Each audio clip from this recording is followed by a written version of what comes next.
and we'll go we'll go through the candidates based on the poll results, and Jasmine got the most votes, so she'll be asked first. Get the first question, and we're starting out with introductions, but I believe we'll just go in this rotation throughout the whole forum. You'll go Jasmine, Brittany, Roland. I think it's Jesus, Susanna, Susan, Davi, Wayne, and Emmanuel.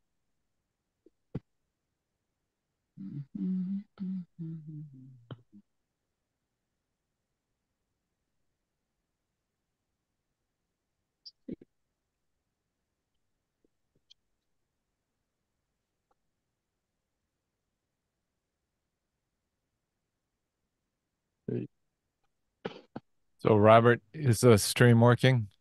I believe we are live. So it says we're live here. So let me just pull up this. Oh,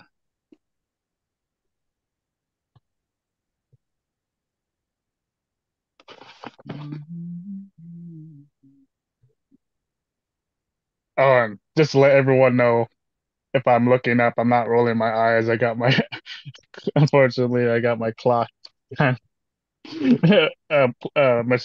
placed in a very misfortunate spot.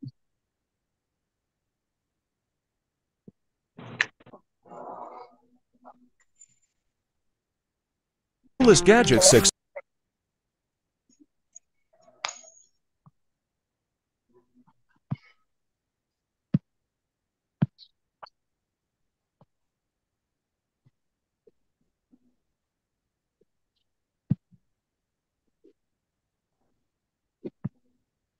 Hello?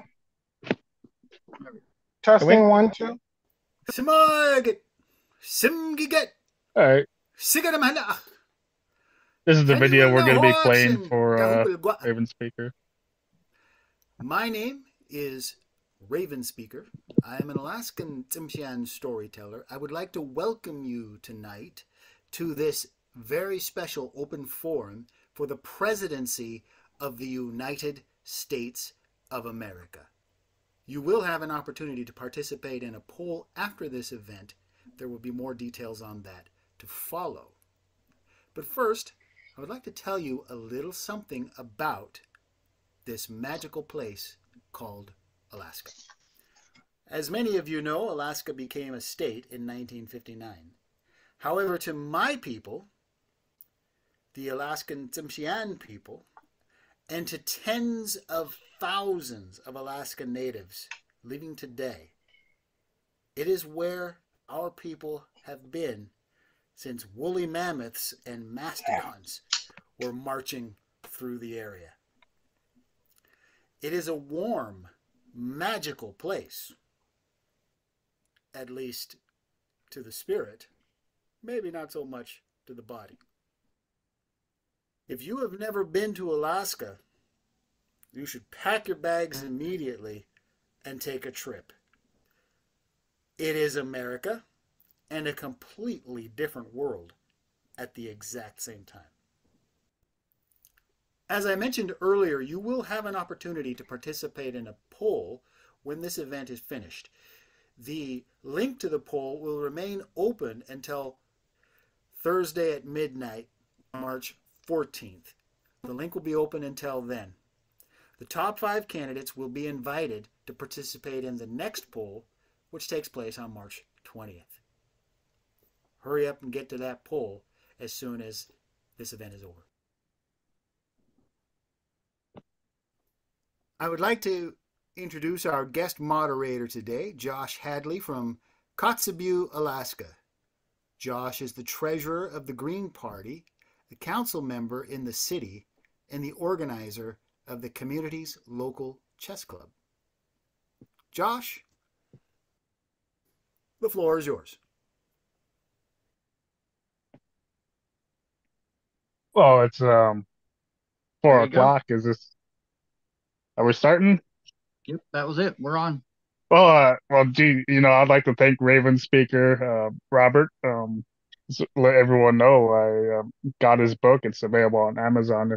Um, Robert Fredrickson, if anyone's interested in checking it out, he was also on Green for Life. But hello, friends, and you are our friends. Welcome to the Open POTUS forum, brought presented to you by the Green Party of Alaska. We did this in 2020, and we wanted to do it again, but this time 3 times.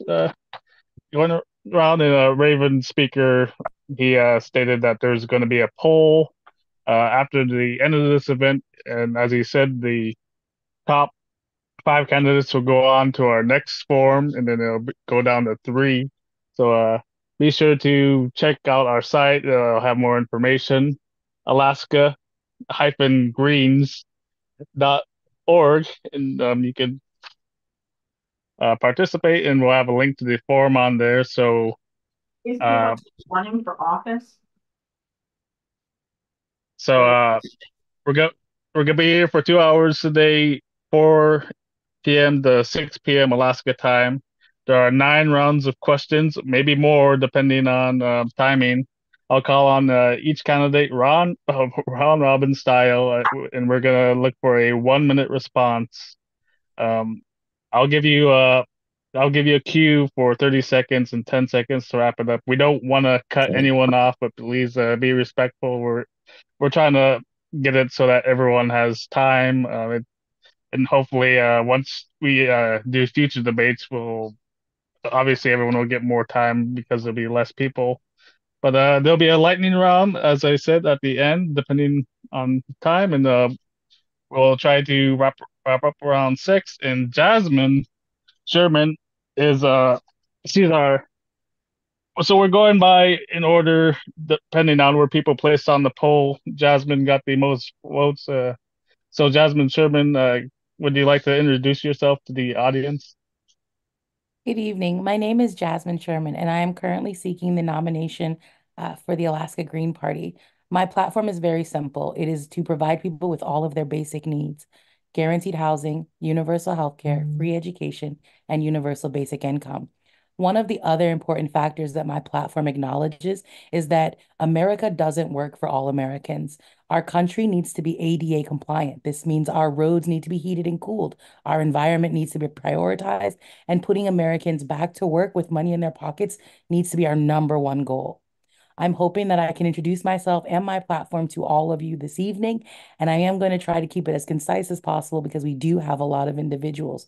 But please note, any policy that you hear me discuss this evening, there is detailed information to be found at jasminesherman.com. Every policy has a audiobook link, so you can have it read to you. Thank you so much for your time. Thank you, Jasmine. And Brittany Jones running for president. Would you can you introduce yourself to the audience? Hi, I'm Brittany Jones. I'm running unaffiliated with any party. I don't have to follow party bylaws. I'm not backed by corporations or political action committees, which means I'm not beholden to big money. I truly believe that it's beyond time for Indigenous treaties to be enforced and expanded, and not just that, but actual accountability for the treaty violations that we have faced since colonization. And then we also need a complete and clear separation of church and state. We have religious ideologies forcing us to follow what they want us to do through lobbying for legislation. And we shouldn't have that anymore. We saw that with the overturning of Roe v. Wade. And then the last bit is for prison reform. We need to move away from private prisons to public rehabilitative prisons instead of punitive. Thank you, Brittany. And the person who's third in our poll so far, Roland Roberts. Please introduce yourself to our viewing audience. Thank you, Josh. I'm Roland Roberts, and I'm running for president of the United States because America needs God. The world is upside down. America is upside down. We have so many problems in families and in the economy. And I'm running on economy, national security, and family. And I believe the strength of the family is the strength of the nation. It is the underpinning of which the foundation was built. And so that is why I'm running for president. And I look forward to a very rigorous forum tonight. Thank you. Thank you, Roland. Next on our poll is Jesus Torres, J Torres. If you can tell me which one you prefer, like that. Can you introduce yourself to the audience? Yes, hi everyone. My name is Jesus Torres. I go by Jay, and I am the Republican presidential candidate stemming out of Woodbridge, Virginia. And what I am pushing or putting forth is what's called the new GOP. It's not grandma's old party. It's not the good old party. This is the government of the people. That's what it's going to take to go and change America. And I look forward to this conversation so we can dig deep into some of the issues and the stances I have on the important platforms that we have today. Thank you. Thank you, Jesus. Jay, as I'll say for the rest of the night. And Susanna Tanner, if you could introduce yourself to the audience. Oh, can you see me? Oh, I know. hold on just a second. Hold on just 1 second. Apparently, I don't have enough light. I'll fix that. All right. Hi, I'm Susanna. My name is, I'm sorry. That was a little messed up. My name is Susanna Tanner, and I am from Vancouver, Washington. My platform is getting our nation recovered. It encompasses a lot of what previous introductions have talked about. I just intend to make sure that they actually Could happen. everyone mute? Not talking. Yeah. And I thank you for having me. Did you guys hear what I said? We Yeah, still got somebody not muted.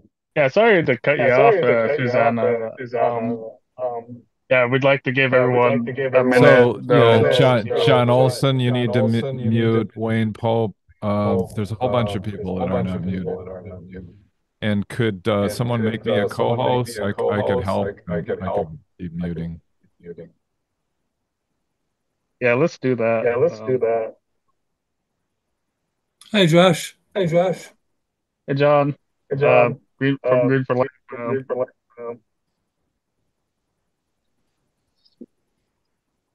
So, Robert, can you make me a co-host? Thank you.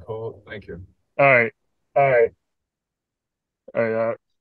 We have Tom at the booth, and he's going to help us. I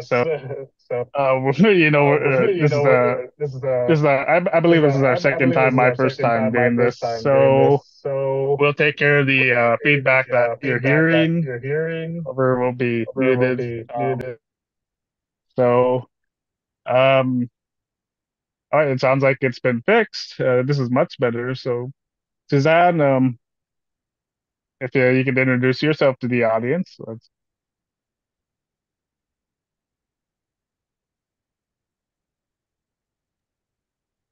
Do you mean me, Susan? Yeah. Sorry, Okay. Susan. Okay. Hi, yeah, I'm Susan B. Lahaki, and I am running for president. In Alaska, I suppose I'll be an independent because I don't believe you allow write-ins, or maybe a Green Party, who knows. But anyway, I would like to say thank you to the Alaskan Green Party for organizing this event and for inviting us all here. I'm happy to be here and to hear what everybody has to say. I have to say that I'm already actually working for all of us because I have a lawsuit pending with the Supreme Court currently about the fact that forcing US citizens to register to vote, to have our vote counted is actually unconstitutional according to the 14th Amendment. So I hope to hear something in the next week or two in regards to that, and then maybe we'll have a new election where we will all be equal and everybody will have a chance. Thank you. Thank you, Suzanne. And next up is Davi. Can you introduce yourself to the viewing audience? Greetings to my fellow humans of our great nation, America. I am Davi, music artist, tech founder, 2021 NYC candidate for mayor of NYC, and avatar of Earth in 2020. I vowed to ensure the sacred protection, harmony, and natural evolution of humanity and Earth. I'm running to earn your vote in 2024. as the President of America and leader of the free world, with a real plan for equality and direct democracy. My 3 areas of focus include rehabilitation and recycling, providing healing-oriented support for those ailing in body, mind, and/or behavior, finding harmony and balance between usage and contribution to Earth. 2, the American refresh, a 4-year transition where Americans vote for the exact government we want moving forward, intentionally managing the growth of technology. And 3, the emergency mediator wing of the police that on demand mediates tough situations and tough conversations without guns, batons, or slow court dates. I Thank encourage you, you Davi. to read or listen to the full campaign plan at badavi.com, también en español. Thank you, Davi. And next up on our rotation is Wayne Pope. Can you introduce yourself to the viewing audience?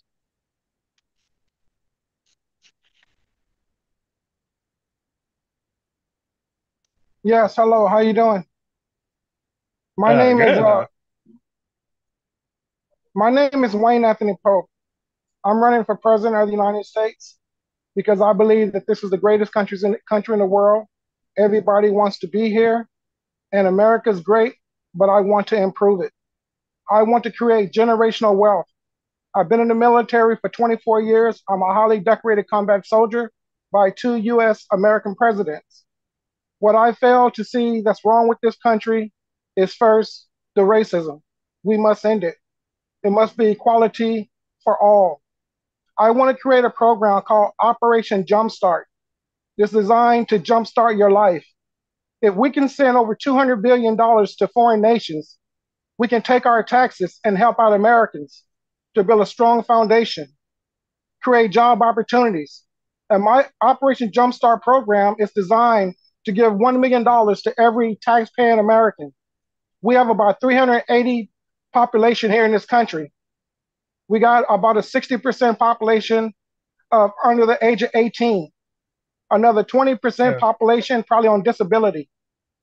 So Thank you, with Wayne. that being said, yes, sir. Thank you. And we'll get back to you certainly. And finally, Emmanuel, you can introduce yourself.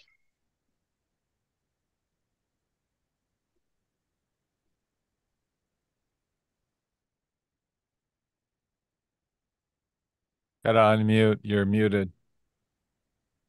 Still muted. Pressed it. Okay. Sorry about that. My name is Emmanuel Pastereich, born in Tennessee and originally professor of Asian Studies at University of Illinois. I was very worried about our country's ignorance about Asia, and that moved me from academics to politics, running for president as independent in 2020.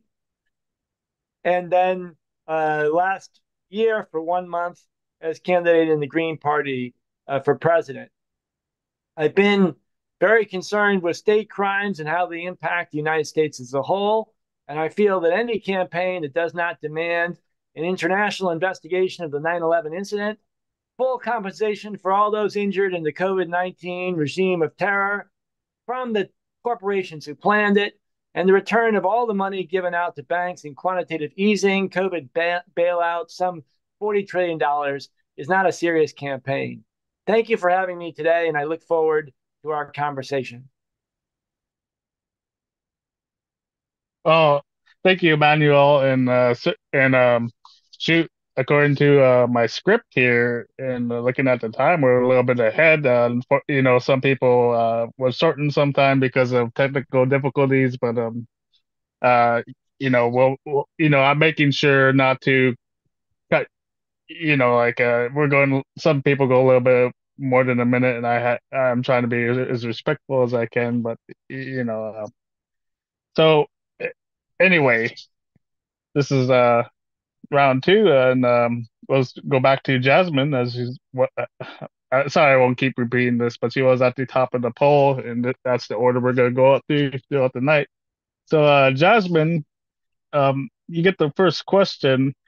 Are you running to win the White House or platform an issue? So I am actually running to win the White House. I am partnering with multiple political parties to ensure that I have ballot access in all 50 states. The goal, and I've been very transparent about this with the Green Party, the Peace and Freedom Party, the People's Party of Texas, and several other parties that I'm courting. The goal is that I think I'm the best person for the job, and I feel like America deserves better, which is the reason that I'm running. I'm not running to play identity politics. Your political party is the vehicle that helps you get elected. It is not your identity. I feel like Americans all share the same thing, and that is a desire to have better treatment in this country. Thank you very much for the question. Thank you, Jasmine. Brittany, same question to you. Are you running to win the White House or platform an issue? I am absolutely running to win. There's certain things that cannot be done outside of the presidential office, which is when people ask me, why not run for something local?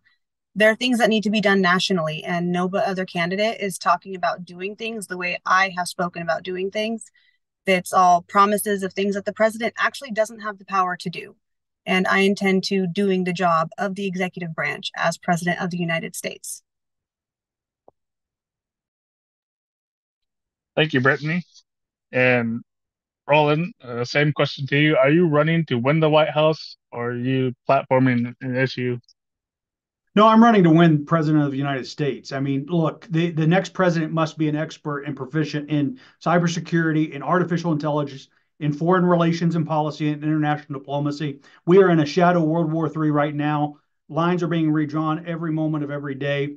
We are in numerous economic battles, culture war battles, spiritual battles, and actual military wars and operations around the world. I'm running to lead the United States, and countries around the world are looking to the United States for leadership. It's about domestic leadership and foreign policy experience.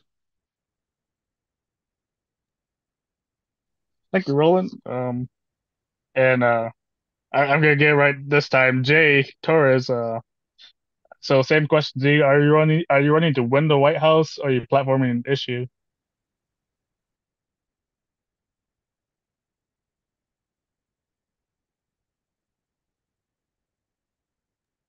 You're muted, Jay. Yeah. You need to unmute. We can't hear you. Jay? Can you hear us? Can you give us Testing, a can you hear thumbs me? up? Now we can. You want Okay, to as I go was ahead. mentioning, I'm in it to win it, certainly. I'm born and raised in Brooklyn, New York. I spent 24 years in the military, and during the last 10 years of which I was working at 4 American embassies, and I saw what was occurring stateside, what was occurring with everything from police brutality to the epidemic with the fentanyl and everything that's occurring with the border. And it's outrageous after all these years and about 10 administrations, nothing has gotten done. We still got a porous border. We've got drugs that are coming into our country left and right. We've also got an issue with weapons that are going across the border from the United States into Mexico, causing all those waves of people to come here to migrate to the United States. And I've got a plan to fix all of that. We need no nonsense up there in Capitol Hill, and I'm the person to do it. Thank you, Jay. And Susanna, same question to you. Are you running to win the White House or are you looking to platform an issue? I am running to win the White House. We have got so many people in our country that know what's going on, and they need someone in there who is going to bring Congress to the people's level and make them understand that they cannot play politics anymore. We have to straighten out our country, and my national recovery plan will do that. I have more information on my YouTube channel at S Tanner for Pres 2024. Thank you, Ms. Tanner. And Suzanne, we apologize. I feel like in the introduction stage, we sort of cut you off there due to technical difficulties. But same question to you. Are you running to win the White House or are you looking to platform an issue? So I am all of the above. I have a platform called the More Perfect Union, and I'm hoping to win the White House, so to speak. But I'm already working for you. So I've been traveling around the country the last 2 weeks. I went down to the border to see what was really going on there. And our Border Patrol have it under control pretty much, but it's a little bit chaotic. So I already can see where we can correct those issues. I also checked out the migrant situation in New York just over the weekend, and I think everything is working okay. I don't think we should give migrants more than we give our own people. This is a problem. So this is just one of the many things under my platform, and yeah, let's see what happens. We have a lot to work on. It's time for a more perfect union together. Thank you, Susan. And back to Davi. So same question to you. Are you running to win the White House, or are you looking to platform an issue? I'm running because in a nation of extreme inequality, I am upholding the cure to inequality, and it's called equality. And as president, bringing the voice of the people back into the government.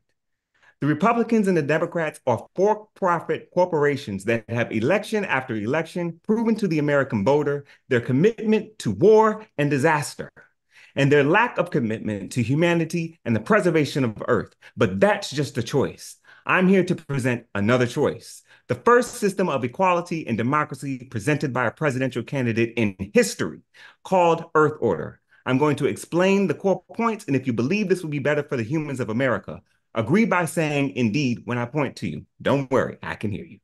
Earth Order is a new choice that offers direct democracy, an online voting system that allows us to ongoingly vote for the exact government that we want moving forward. A new choice that provides equal salaries for chosen work. A new choice where all have access to quality housing through a housing exchange. A new Thank you, choice Davi. that covers all healthcare costs. Thank you. And next up, we're back to Wayne Pope. Same question goes to you. Are you running to win the White House, or are you looking to platform an issue? Sir, I'm looking to win the White House. I have 24 years of military service. I have worked with immigration. I have worked with Border Patrol. I have been on the front lines. I have, in my military service, I have dealt with a lot of countries. I believe that America wants to be loved. Right now, we are divided. I would love to unite America. I would love to unite this country. I would love to work with other countries as well because we all have something to give. And I want to be for the people, Americans first. We must keep our tax dollars in America so it can benefit Americans. We support 55 different countries, giving $3 to $16 billion to each yearly. That does not sit right with me. Why tax so much if you're going to give the money to foreign nations? It's to be used to help Americans. So I am for American first. I believe that we can work together, and this is a beautiful country. Thank you. Thank you, Wayne. And finally, back to Emmanuel. So, are you looking to win the White House, Emmanuel, or are you looking to platform an issue?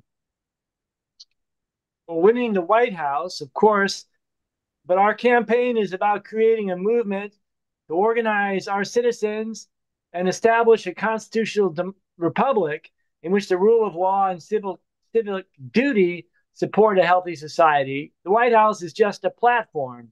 The transformation is key. I do not want to limit our movement to any one issue, but rather to create ties between citizens at the local level that will provide new guards for their future security and help citizens to rebuild. No one else is authorized to do so in the citizens, and we will not outsource nation building to cardboard messiahs or other charlatans claiming to be either conservatives or progressives. Thank you. Thank you, Emmanuel. And we're at question 3, and look, we're still ahead, so I think we're gonna have time for bonus questions. So it's suggested to me that we don't just follow the same, you know, round, or the the same candidates every time. So we're gonna mix it up. And how about we start with Jay? I'll start with you on question 3. What is the greatest single challenge facing our country today you plan to address? I would have to say dependency. Dependency. America seems to be dependent on everyone these days. Years ago, if you look at other continents, say for instance, Zimbabwe, Africa used to be the breadbasket of Africa. Here in the United States, we've become dependent on energy. We've become dependent on goods and services. And it seems like every opportunity that we have, we outsource it. So what we need to do is bring back manufacturing to the United States. So that way we're creating or manufacturing goods and services here. That way, when we're purchasing items, we can be proud to say, hey, this was made in the United States. This was made in the USA.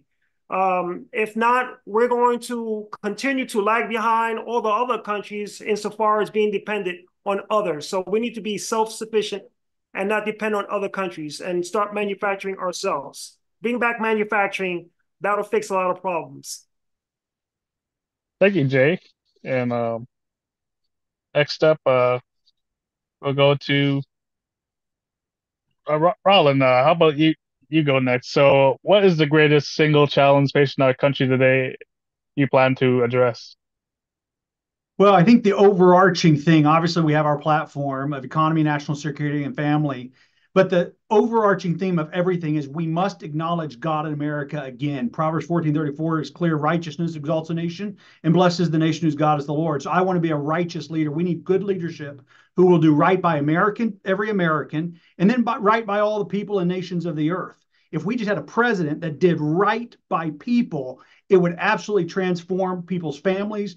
We'd have less drug overdoses. We would have less anxiety in America. There would be more peace, more harmony. Family units would be blessed, stronger marriages. And that's what we want to see. We want to see the blessing of God on America again. Thank you, Roland. And up next, we'll go with Susan. So, what's the greatest single challenge facing our country you plan to address? For me, it's our young people. We're failing them desperately. We need to bring moms home, and we need to pay moms to stay home for 20 years to raise happy and healthy children so that we have citizens that want to participate in our world.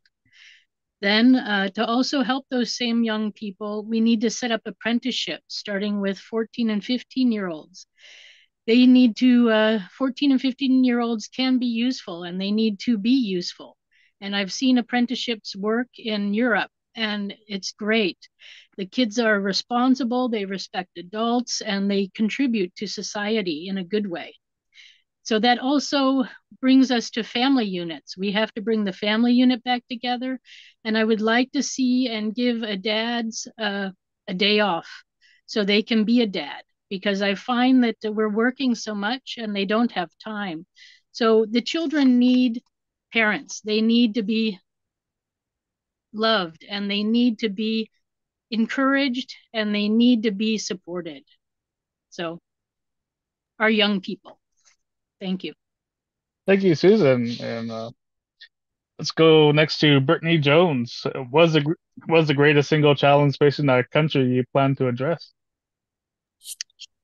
I believe there's multiple challenges facing our country right now. To pick one above the other isn't the job of the president. We have a cabinet for a reason with multiple secretaries: Secretary of Education, Secretary of Interior, Secretary of Health and Human Services. We have active genocide on our soil, a growing MMIW crisis. We are complicit in genocide globally, and there's a lot of issues that a president needs to tackle.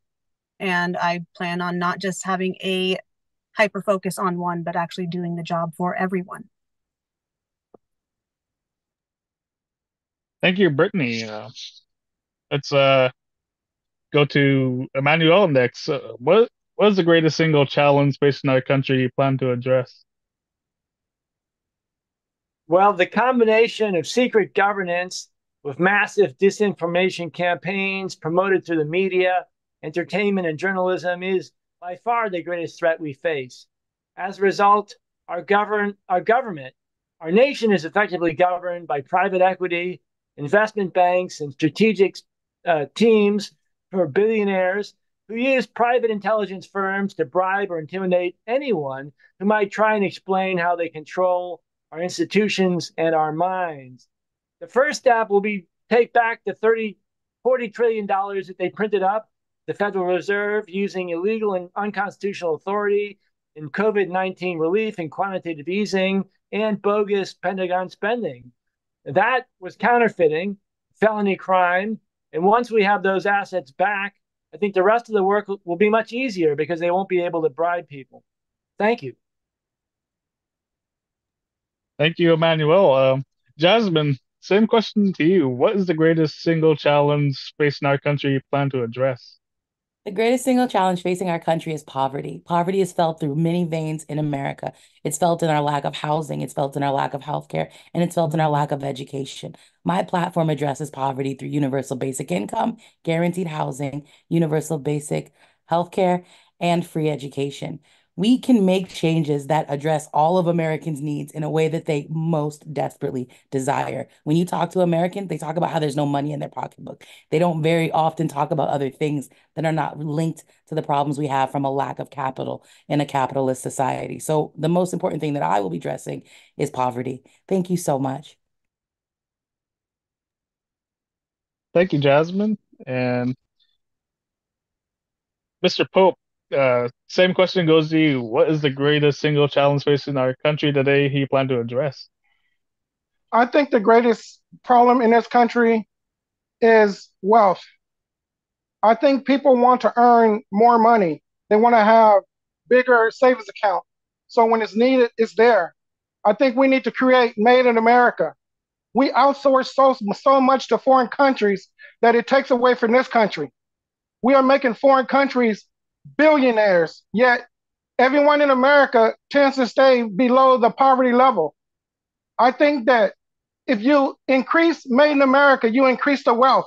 When you have more wealth in the family is more happier. So it would be wealth and economy. Thank you, Mr. Pope. And Yes, sir. and Davi, same question to you. What is the greatest single challenge facing our country today you plan to address? The greatest challenge facing our nation today is that you, yes, you watching this forum, you think this election is about the presidential candidates. That's not true. This election is about dun dun dun, you. As you watch your nation in pain, what do you want? Do you want equality? Do you want democracy? When you research presidential candidates of past and current, you'll discover I'm the only one with an actual plan for equality and democracy. So many candidates are acting like journalists, yelling facts about oppression. And stop. And then what? While I commend my fellow candidates for the courage it takes to run for president, they lack detail and meticulous thought on the range of what defines a stronger, harmonious future for America. We have to stop being distracted by celebrities and hot topics and trends. We have to mature and become leaders, focusing on the fundamentals of what we need as a society. Thank you, Davi. And last but not least, Susanna, what's the greatest single challenge facing our country today you plan to address? So I have listened to all of the responses and everything's all well and good there, but we're not going to be able to get any of it accomplished without getting our Congress members to stop playing politics, to stop blocking each other's legislation just because they don't like what the other party's doing or they're trying to be on the side of Donald Trump or Joe Biden or whatever. The politics has to stop. Nothing can get accomplished until it stops. They have to be the leaders that we expect them to be. They have to be the examples that we expect them to be. And it's not going to happen if they don't stop playing the politics. So that's the biggest challenge. Thank you, Susanna. And we're at round four, and yeah, we're doing very well on time, so very happy about that. And to go, you know what, Susanna, we made you wait that out. So how about the next question goes to you? What impact would the federal legalization of cannabis have? So cannabis cannabis has a lot of uses already, and I don't see why we cannot study it to its medicinal end and see if we cannot find at least some help with the cure to cancer with its anti-carcinogenic properties. There's a lot of evidence that suggests that cannabis can be good for mental health use as long as it's not taken in excessive doses, just like psilocybin and other drugs that are being experimented with. And those are very important in our medical field. I'm good. I'll relinquish back to you. Thank you, Susanna. And how about Mr. Wayne Pope? Um, Same question to you. What impact would the federal legalization of cannabis have? I think that, thank you, sir. I think that if they legalize cannabis, it's kind of like the prohibition. People wanted it. And if they didn't get it, they was doing it illegally. I think by legalizing cannabis, it serves a lot of purposes. It as far as like law enforcement, they can be out there concentrating on other type law enforcement than worried about people carrying illegal cannabis itself. It saves taxes because when you arrest someone for cannabis, there's a long process. And a lot of it even deals with like medical. So legalizing cannabis would actually be a good thing in America because it would save millions of dollars every year, especially when it comes to hospitals. Working as a detention officer, I saw it every day. So yes, I would say legalize cannabis, make it legal, and control it. That is the only way that we're going to get past this issue. People are going to do it regardless. It's rather to do it legally than illegal. So that's Thank you, my Miss. question on cannabis. Thank you, Mr. Pope. Yes, Next, sir. we'll go to Suzanne. What impact would the federal legalization of cannabis have? Well, it would take the street out of street drugs or street cannabis. And I think it's a good idea because right now there are a lot of people overdosing on it and they don't realize that. So we've had some recent deaths where people have frozen to death because they probably went outside and smoked too much marijuana. And then they got paralyzed because a lot of people don't know that if you overdose, you get paralyzed and then you can't move for 4 hours.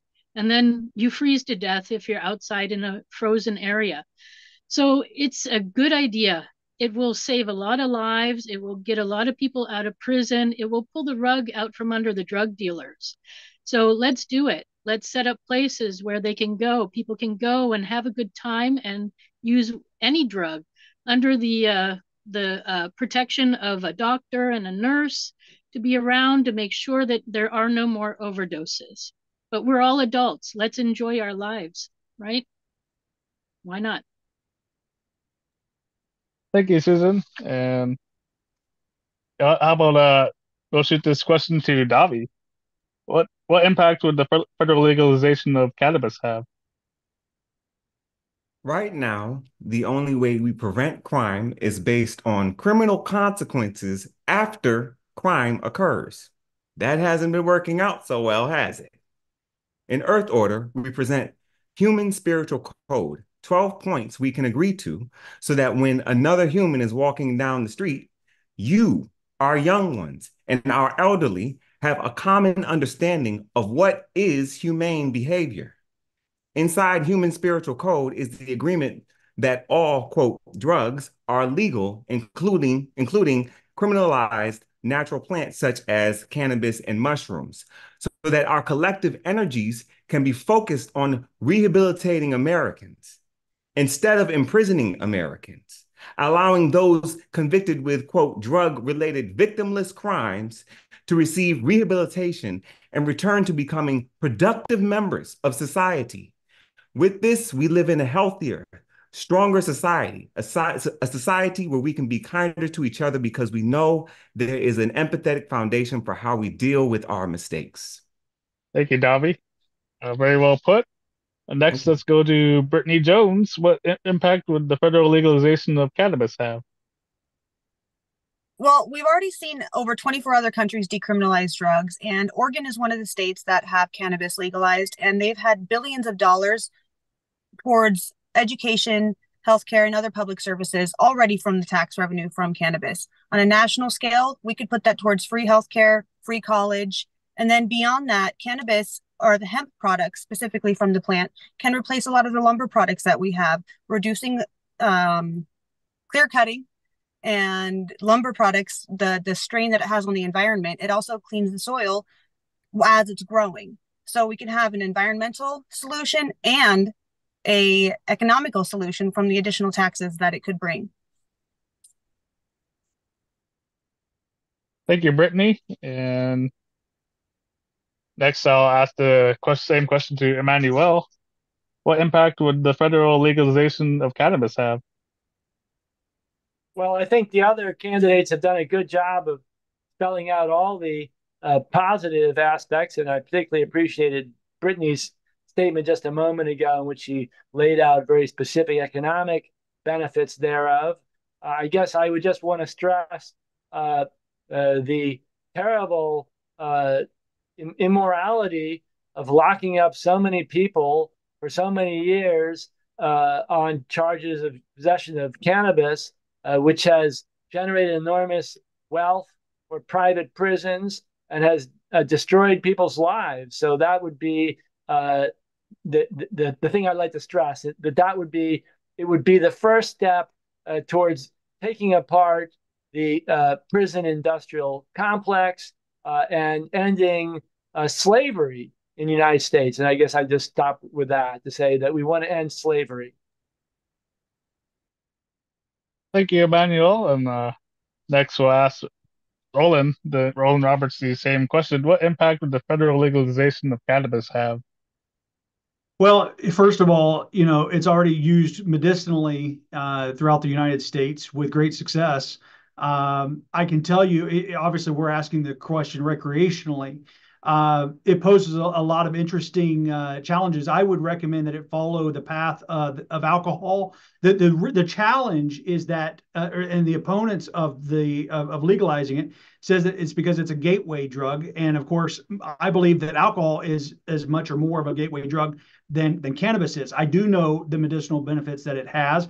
I know people who have been in extreme pain. But I would also say we use fentanyl. We use a lot of morphine. To Susan's point, I mean, we do have open drug centers that are people who oversee the use of that, and it's called hospitals.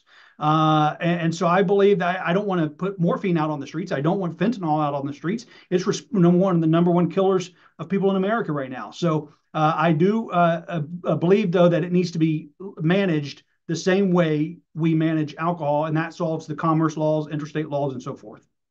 Thank you, Roland. And let's see, Jay Torres, what impact would the federal legalization of cannabis have? Well, I don't agree with the notion where legalizing cannabis on the federal level is the right move. We saw the ramifications of what occurred with the tobacco industry. I mean, I grew up watching the commercials with Winston and Salem and Camel cigarettes and Marlboro, and 20, 40 years later, you see how they got slammed with lawsuits and how many people have suffered. How many people have suffered just from lung cancer and associated secondhand smoke and whatnot. So I think legalizing it is just opening up the door and saying, why don't you just do whatever you want? I mean, we live in a nation of rules, and we need to start thinking about generating money in a better way, in a better fashion. This is nothing more than a money grab opportunity for the government to create money for them. And it's basically not even taking into consideration all the lives are going to be wrecked by legalizing marijuana. As city president, I would just keep the marijuana as a basically an NNT, a minor non-traffic, not a All right. felony, and that will be it. Thank you, Jay. And finally, we're back to Jasmine Sherman. What would the federal legalization of cannabis have? What impact would that have, rather? So I just want people to know that you can review my entire decriminalization policy at jasminesherman.com. However, the question was about cannabis. And so I also use cannabis to pay my reparations policy, but federal legalization of cannabis, including hemp, promises significant economic and social environmental benefits. It stimulates job creation, tax revenue, and the versatility of the hemp plant impacts textiles, bioplastics, and sustainable materials. Legalization offers a path to criminal justice reform, and it helps us reduce disparities by using that tax money for other things such as research and apply it to the public health sector. Another thing that we know is that cannabis and hemp-derived products like CBD have amazing medicinal properties. Harmonizing state and federal laws would streamline regulations for businesses, enhancing industry growth and innovation. Thank you so much. Thank you, Jasmine. And that brings us to round five.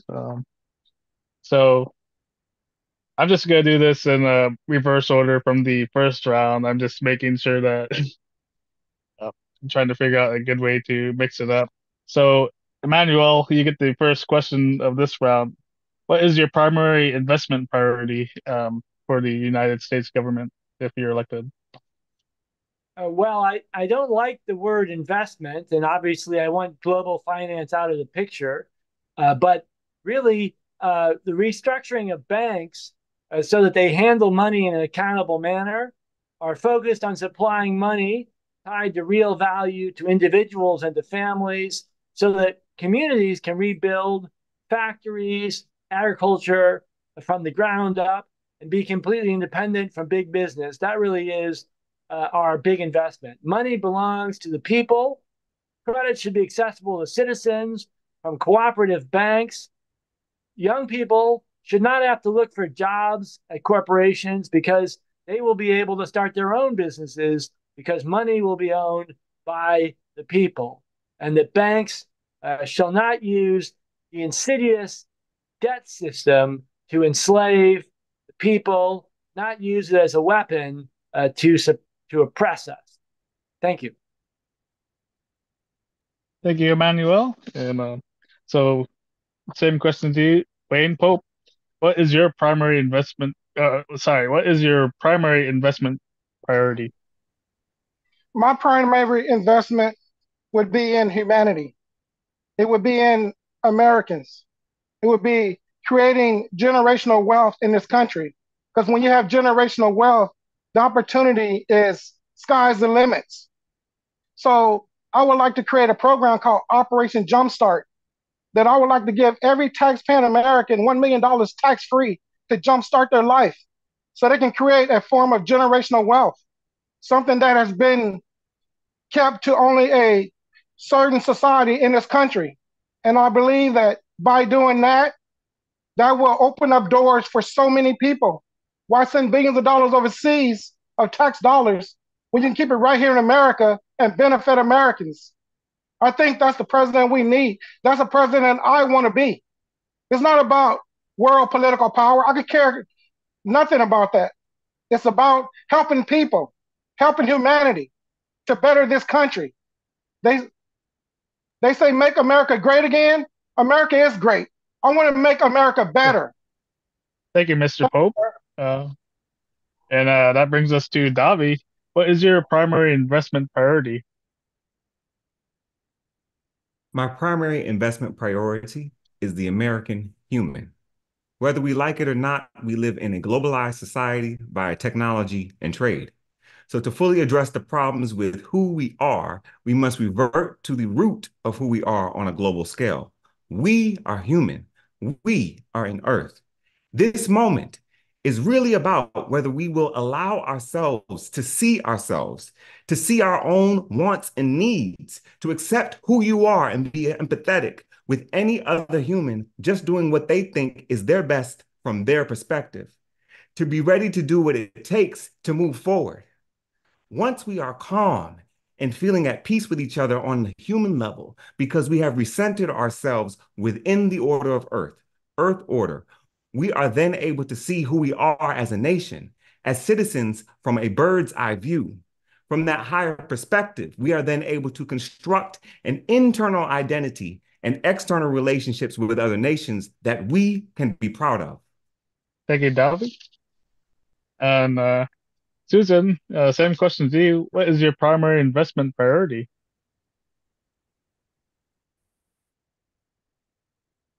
So, like many others, it's our own citizens, U.S. citizens, at all ages and stages of life. We have very low American standard, and we need to raise that. Better life quality, and that will come only through people realizing they deserve more too. A lot of people don't realize what their even rights are, and they accept a lot of things being pushed on them that shouldn't be.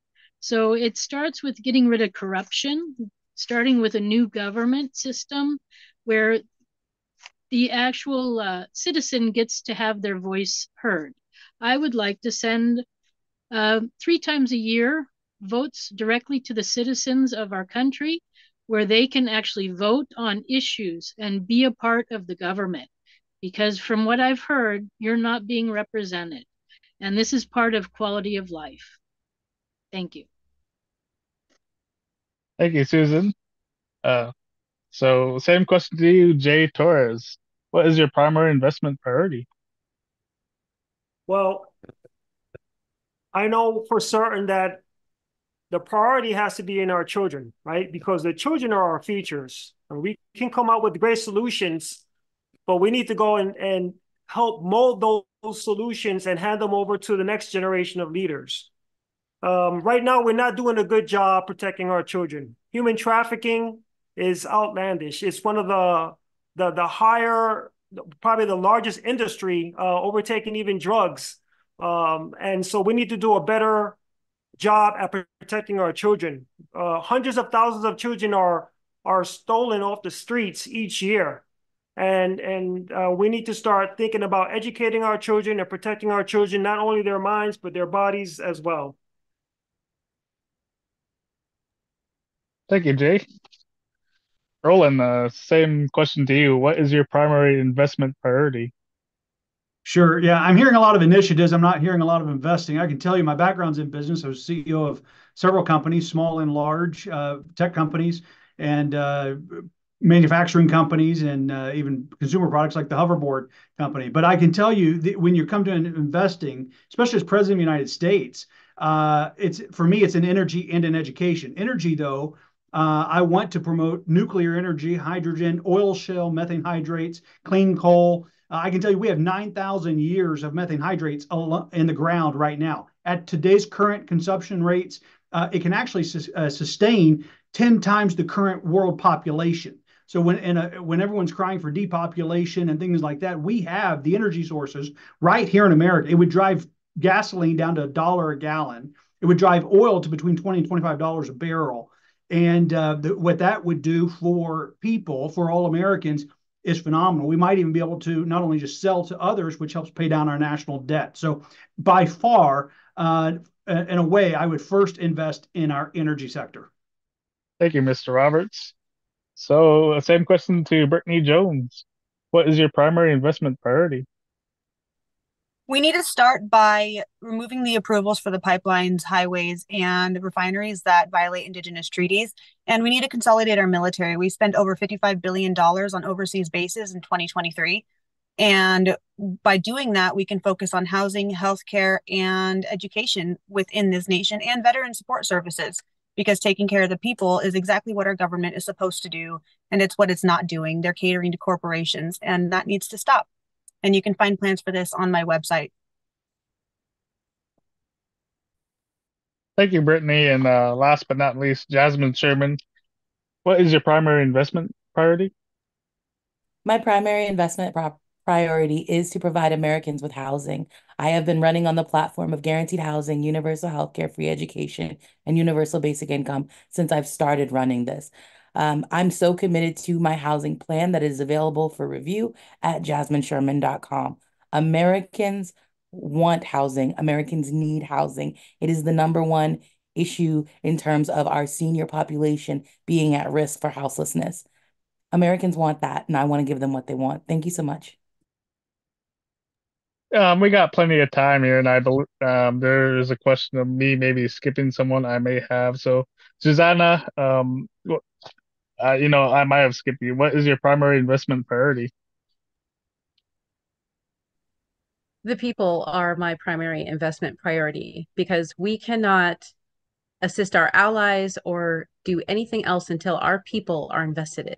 And that is in healthcare, in our recovery, in our education. It is all around. So we really have to invest in the people. They're what keep our economy flowing. Thank you, Susanna. We're little bit early. We're supposed to take a 10-minute break at 5 o'clock. I'm not really sure. Yeah, like it wasn't described to me what would happen during the break. I know we're gonna get story time from our MC, Raven speaker. I well, shoot, we got a couple minutes before the break. How about a lightning round question? So I'll just it's yes or no, and I'll go the reverse order. Well, sort of. I'll do it. Yeah, reverse order from this last round, and then just yes or no. And so, since we got a couple minutes here, Susanna, do you support workers' rights to unionize? Yes, I do. Jasmine, do you support workers' right to unionize? Yes, and my platform provides them with the institutions to do so together. Brittany, do you support workers' rights to unionize? Yes, I do. Roland, do you support workers' rights to unionize? Yes. Jay, do you support workers' rights to unionize? Yes, I do. Susan, do you support workers' rights to unionize? Yes, I do. Davi, do you support workers' rights to unionize? Yes. Wayne, do you support workers' rights to unionize? Yes, sir, I do. Emmanuel, do you support workers' rights to unionize? Yes, I do. All right, and we'll go the reverse order. We got time for another question. The lightning round question, yes or no. So, Emmanuel, do you support political intervention on medical issues like abortion, the IVF controversy that just started? I found this question impossible to answer since it depends on the procedure. So I refuse to answer such an You ambiguous know, question. and I think that's fine. Wayne, do you support political intervention on medical issues like Yes, abortion, IVF?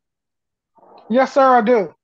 I think that every woman on this earth has a right to choose if she want to bring life into this world. She should have a right to an abortion. No one has the right to tell a Thank, woman what goes into her body or what comes out of it. So yes, thank you, I Wayne. do. Davi, do you support political intervention on medical issues like abortion, IVF? I don't agree that this is a yes or no answer. So please visit bydavi.com. Thank you, Davi. Susan, do you support political intervention on medical issues like abortion, IVF? No, I don't. Susanna, oh, well, yeah. Do you support political intervention on medical issues like abortion, IVF? No, politics should not dictate medical care at all. Jay, do you support political intervention on medical issues like abortion, IVF? I don't believe a sitting president should have any bearing on what a woman does. Her choice is a personal choice. My stance on as a Republican is I'm for life, but like I said, a sitting president shouldn't have any bearing on someone's decision. Thank you, Jay. Roland, do you support political intervention on medical issues like abortion, IVF? I don't support political intervention on medical issues like vaccinations and actual medical issues. I don't think abortion, IVF are medical issues most of the time. And I do not believe abortion should be used as birth control. So I absolutely believe that is in the realm of political governance, and we need to promote and spare life. Yes. Thank you. Brittany, do you support political intervention on medical issues like abortion, IVF? Whether it's supported or not, the government is taking away our right to choose, so it's already involved, which means the government's going to have to step in and protect our right to choose to directly fight that. So in some ways, yes, in some ways, no. No one should be able to tell us what to do with our bodies. Jasmine, do you support political intervention on medical issues like abortion, IVF? I support the government stepping in to make sure that everyone has access to do what they want with their body completely and totally. This doesn't just stand to abortion or IVF. This also concerns euthanasia and the right to decide if you don't want to be here anymore. All right. Well, thank you, everyone. I believe, well, we're at a 5 o'clock and we have a scheduled a 10-minute break. It's okay. We did this so that we could adjust for schedules here. So I do have some questions from the audience. And Josh, if you want to make sure everybody gets a chance to answer, the first question we have here from the audience is from Steve Witzel, and that is, what is your solution to improve education? Do the same 1 minute time frame. And Josh, I'll let you choose the round. Can you repeat that question again? What is your solution to improve education? Okay, so let's start with Davi. What is your solution to improve education?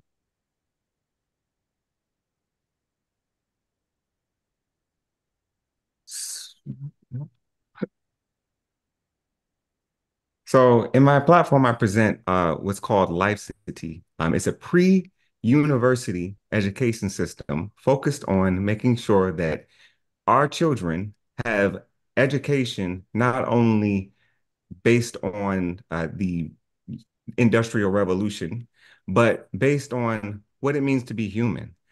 What do you need to sustain yourself throughout life? Understanding capitalism, understanding business, understanding how to relate to yourself so that you are able to ongoingly have a healthy life. So we have to really actually look at the core of what it means to be human, and then from that perspective, begin to teach our children. Because right now, the work that is going into our education system is teaching them really not to even see themselves. And so if you're not seeing yourself, then you're not able to make a choice in your life that actually reflects the life that you want to live. So if they have a foundation of care for themselves and understanding what exactly they want to be doing, creating apprenticeship programs so that they're able to prepare for what they want to do in an actual hands-on way, then we actually create a productive society. Thank you. And I'll shoot the same question to Jay Torres. What is your solution for education? Actually, if you don't mind me chiming in real quick, Jay, we have Raven with us in transit from the airport. So if he could jump in real quick and tell us this little story here. Raven, the floor is yours. I'll get back to you, Jay. Thank you.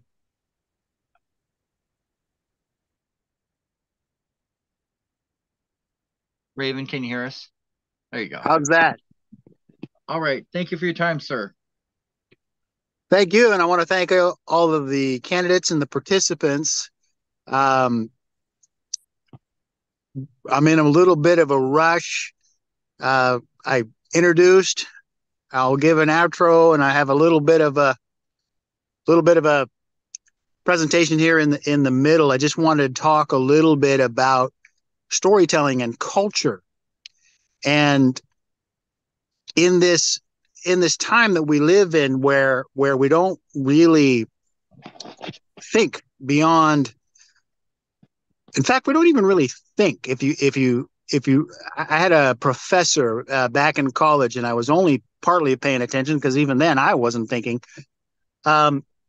He used to say, if you have the same idea running in your head over and over and over again for 10,000 different iterations, you're not thinking. You're playing a recording, and you're just running that recording over and over and over again and calling it thought. And this is what I have personally have observed. We're telling the same arguments that our grandparents said to their neighbors, and we're going around and around in circles. And we have a story in Alaska where the animals, they get together, they have a meeting. I'm really going to chop this up, and the elders will consider this sacrilege, but I hope they'll forgive me on this. But what would happen was the animals were having a meeting. It was a very important meeting because the human beings were becoming extremely good at hunting. And in order to survive, the animals had to come up with a plan on how to do that. How are they going to survive? And the big animals had their ideas. The little animals had their ideas. And what they ran across was that what was good for the big animals couldn't work for the little animals. And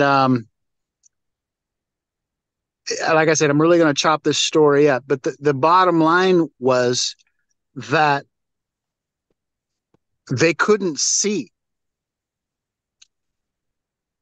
especially the bigger animals. They just couldn't see how the answers, the solutions that would solve everything for the big animals would actually harm the smaller animals.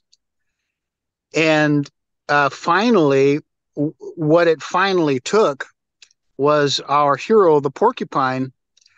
He would get up and he would continue to say, it's not that we're attacking your position. We're not saying that big animals shouldn't survive.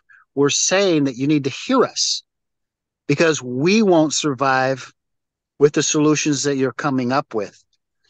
In other words, the big animals needed to think, not just run their favorite idea over and over and over again in their head. And in order to make his point, every time he'd get up to make his point, he would bite off one of his thumbs. And even to this day, when you look at the tracks of a porcupine, there are only 4 fingers. There's no thumb. And that's how we know the story is true. Again, for the elders, I apologize for really chopping up this story that's kind of frowned on in our culture, but I think they get the intent of why I would bring this up. And so what I would ask and hope from the candidates is that we would all just really hear each other, because sometimes that crazy, evil, or stupid idea that the other guy has may not actually be crazy, evil, or stupid. And that's the point of that story. And that's the point of my presentation here. And I'm going to hurry up and grab this person here at the airport and then run home. And I'll see you guys a little later this evening. Thank you. Thank you for having me jump in. Thank you for Thank the you, insight. Raven Speaker. Yeah, absolutely. Thank you for everybody's patience as we fluidly navigate the changes. So back to you, Josh. What is the solution? Yeah, so we're asking Jay, what's his solution for education? Yes, the solution for education. Well, I'd probably start at the history books. And we need to start with the truth, right? We need to go and start incorporating the darn truth within the books that our young minds are reading, and dispel a lot of the old mistruths. I mean, being brought up in New York City and going through the textbooks there, we taught Christopher Columbus discovered America. We learned about, the slave trade. We learned about all these different instances in history, but a lot of it was one-sided. So I think I'd probably start with the truth. I'd incorporate classes to touch upon money matters for students so we learn about our FICO scores. We learn about our credit scores, make mandatory reading for some books like The Creature from Jekyll Island or Think and Grow Rich. So there's a lot of things that we can do with the education system. We need to start with the truth and then push that out. Thank you, Jay. Let's shoot this question to Susanna. What's your solution for education? I actually have a national education plan that elaborates more on making sure that our students are able to balance checkbooks, that they understand what our civics is supposed to be like, and learning from an early age different things like math and our history, our correct history, not the souped up mumbo jumbo that we have right now. And I remember a lot of my history, so that is that's very important. But it also encompasses different ideas to help our kids open up about their emotions and be able to teach them about this, including counselors and all of our staff members, our parents, who really need to understand that they are teachers too. I relinquish. Thank you, Susanna. And we'll give this same question to Roland. What's your solution for education? Yeah, certainly. This is one of the second biggest areas that we want to invest in. Look, China is teaching engineering to sixth graders, and our bachelor's degrees today are equivalent to an eighth grade education in 1940. So our education has continually lowered the bar and the standard for our youth. We're graduating people that can't even read. And so, number one, you've got to start at the Department of Education and absolutely slash what that has done is it's hurt the local school systems. Second thing I would do, though, is I want bachelor's degrees to run concurrently with high school so that when you graduate, you either are going through vocational training, you've already gotten that training, or you already have a bachelor's degree and you go into the workforce at 18. That will reduce teen suicides. It will reduce teen pregnancies. There's a lot of benefits to that. Plus, it adds 12 years of productivity back into Medicare and to the Social Security system. It's one of the ways we fiscally shore up our economy. Thank you, Roland. And we'll shoot this question to Emmanuel. What's your solution for education? Yes, well, as a professor, I watched the destruction of education in the United States. I want to say first that education should not be funded through real estate taxes. It should be universal for the entire country with the same budget everywhere. That education is not about preparing students to serve multinational corporations, but rather to make young people independent so they can think for themselves, create their own local economy, and get rid of this rule by global finance. Education is about knowing the truth and learning how to apprehend the truth, and it's about morality, ethics. Thank you, Emmanuel. Jasmine, what is your solution for education? My solution for education is that we limit the classroom size, switch everything to a Montessori system, give our teachers and education support staff raises closer to six figures for the job that they do. We know that education is tied to where we are as a society and the most marginalized to the most successful.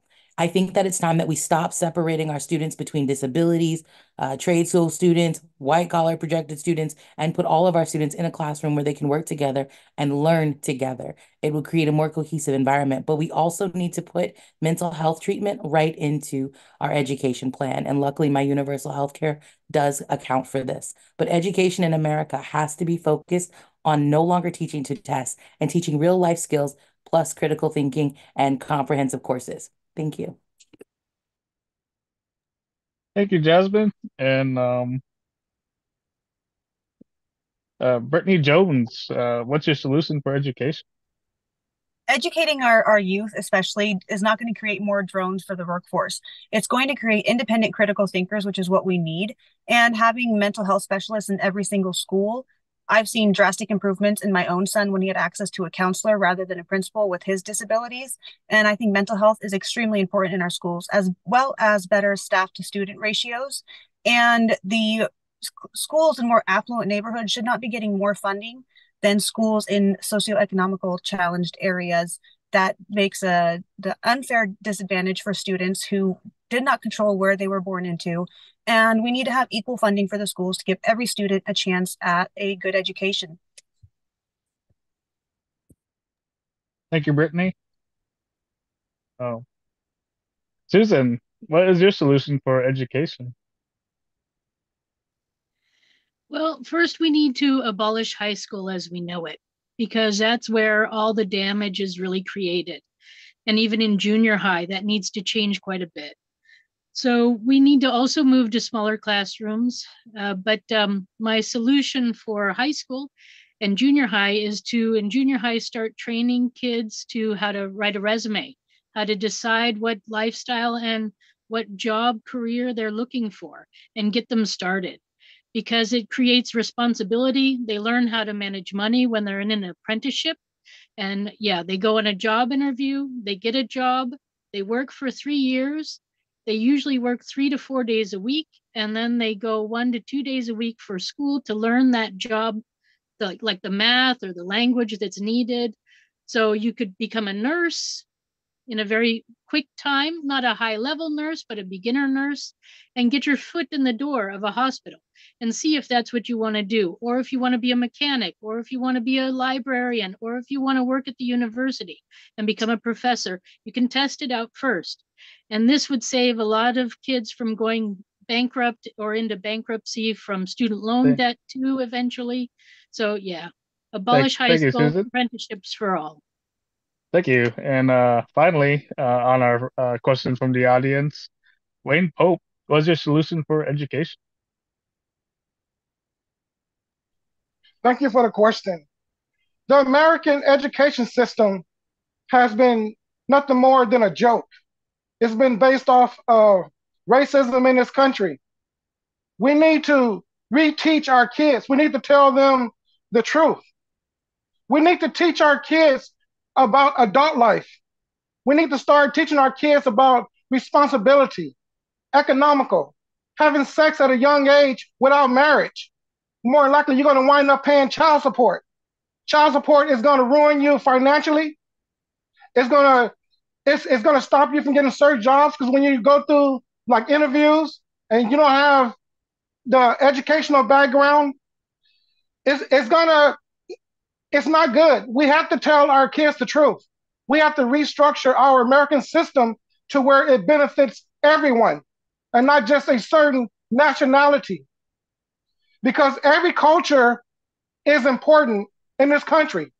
Because as you grow from a child into an adult, that's what you're going to have to deal with. There's no point in a young kid going to college. Then when he gets out, he finds out that that college degree is not needed, because it's a changing technical environment. The world is changing so fast. So start with the truth. Thank you. And we're next to our next scheduled question. So we'll start with how about Roland? Do you plan to address issues of justice, equity, diversity, and inclusion? Well, we absolutely want to do right by all Americans and all people and nations of the earth. That is how we have equal opportunities A lot of the other candidates, all you're hearing is equity of outcomes, and that can never be. We're all born equal. And then it's what we do with our talents and gifts. And we should celebrate our differences, not everyone trying to live in the same house, drive the same car, have the same amount of income. I think what my administration will do is we will ensure equality of opportunity. And I think the internet has been a great leveler. I think entrepreneurship has been a great leveler because it doesn't look at your bank account. It doesn't look at your skin color, your religion, or lack thereof. It doesn't look at your sexual orientation. Entrepreneurship is one of the greatest economic levelers in history. Thank you, Roland. And next we'll ask a question to Susanna. Do you plan to address issues of justice, equity, diversity, and inclusion? Absolutely. And it's going to have to be an example made by Congress and the rest of our government officials, because they are expected to lead us and show us how our system is supposed to work. And right now, they're not doing that. They need to. And that's going to be one of the biggest issues with getting them to straighten up. Thank you, Susanna. And we'll ask this question next to Davi. Do you plan to address issues of justice, equity, diversity, and inclusion? So,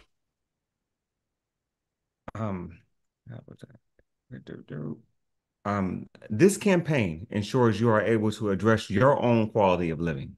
Outside of the mediator wing of the police, Earth Order allows you to create or choose work that is of a high standard for yourself. Earth Order businesses are a network of contributor businesses that reflect the ongoing cultural, social, and natural needs specific to each community rather than the opinions of for-profit focused banks. Pre-existing and new business concepts are all welcome for application. Once approved, Earth Order provides business slots for employment. When the business chooses an Earth Order participant for employment, the participant will be paid their salary directly from Earth Order. Equal salaries within Earth Order sets a new standard of financial sustainability for the participants and challenges pre-existing businesses nationally to compete for workers, which means a big jump in, quote, minimum wage without government force. Equality takes into account the interdependence factor that we need each other to do what we each do best to have a high-functioning society. Thank you, Davi.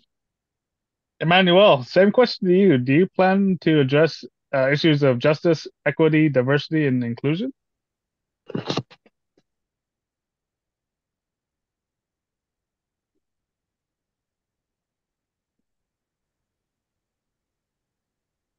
You're Hello, muted. Emmanuel.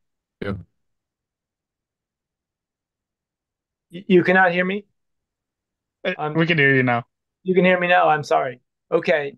Justice should be upheld and reinforced through education and culture, stressing ethics and humanity, not consumption, hyped up sexuality or thrills. We need a legal system that's run by the people and for the people, without judges promoted as pawns of business, but rather on the basis of ethical qualities. Equality must be promoted by treating all citizens equally. No one in the United States can be above the law. And rather than self-indulgence and narcissism, a sense of fair play and ethics must be central. And then finally, we must stress the universality of human experience and common values that advances inclusion and discrimination, that old tool, the rich and powerful, for dividing up working women and men. Can bring it a little bit tall. Well, thank you, Emmanuel. Same question to Jasmine. Do you plan to address issues of justice, equity, diversity, and inclusion? My universal healthcare policy addresses medical racism and discrimination. My trans policy protects the most marginalized group in our country that do not currently live past 36. My disability policy makes sure that people with disabilities no longer have asset or marriage restrictions. My environmental and infrastructure policy makes sure that people with disabilities have access to their community. My COVID policy protects and brings on people who are immunocompromised.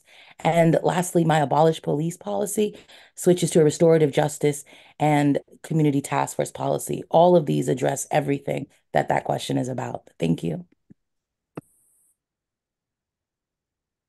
Thank you, Jasmine. And I'll shoot this next to Wayne Pope. Do you plan to address issues of justice, equity, diversity, and inclusion? Yes, sir. All four. Bringing those all together will make a better America. America is changing with so much diversity. Everybody wants to be a part of this freedom. Our justice system, it has to be even around the board. It cannot be for the rich, it cannot be for the poor, it can't be in that shaded gray area. It has to be for everyone. The laws are the laws, and everyone should follow. And if they choose to break those laws, then they're subject to the aftermath. So yes, I'm for all four of those to better America, to create a better day, to make American life easier, not harder. So yes, sir, I'm for all four of those. Thank you, Wayne. And Yes, sir. Susan, do you plan to address issues of justice, equity, diversity, and inclusion? Yes, I plan to also address all of those, but for this discussion, I'm focusing on our diversity and inclusion. We are coming up on our 250 years of our country. And to celebrate, I would like to give us all a vacation. I would like to send us back to where we came from so we can see where we came from, so we can discover our roots. Some of us are from Africa, some of us are from Asia, some of us are from Europe, of course, and even some might be from right here. But maybe, go and discover where you're from. So I'm half Polish. I've never been to Poland, even though I lived for 20 years in Switzerland. I actually never got over to Poland. And so I would like to do that, to rediscover my roots and see where my family history came from. And I would like to give that to all of us.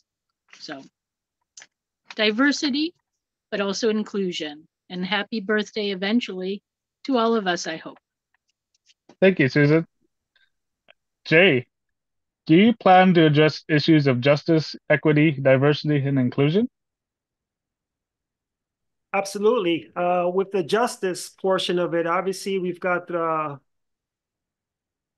three pillars of our government, and so I suppose the judicial branch, I will allow them to go and do their job. As far as equity and inclusion and diversity, we have a legislative branch, right, that can step in and work that. Now, down at the level where the government level, I mean, the military is already doing that. We've been doing that since the 80s. Prevention of sexual harassment was a big thing. Also within the State Department, our policies already are in place and they're being streamlined throughout the workforce. Even in the intelligence communities, you see how justice, equity, inclusion, and diversity is being pushed out throughout the IC community. So I think we're in a better place than we were 20 years ago. There are some other hurdles to go and conquer, but I'm sure that America generally is getting the picture. Thank you, Jay. And finally, for this question, we'll go to Brittany Jones. Do you plan to address issues of justice, equity, diversity, and inclusion? Absolutely. From our schools to our prison system, we will systematically get out the systematic racism, bigotry, sexism, and any discrimination that's going on against disabled people with independent task force and investigations into each, and then followed by accountability. Without accountability, there is no moving forward, especially with the act of genocide happening on American soil. We need to have that stop immediately and have everybody treated equally and get true sovereignty and freedom. And that has to start with the government, not creating new policies, because that's not the job of the president. The job of the president is to enforce what is already in place. Thank you, Brittany. And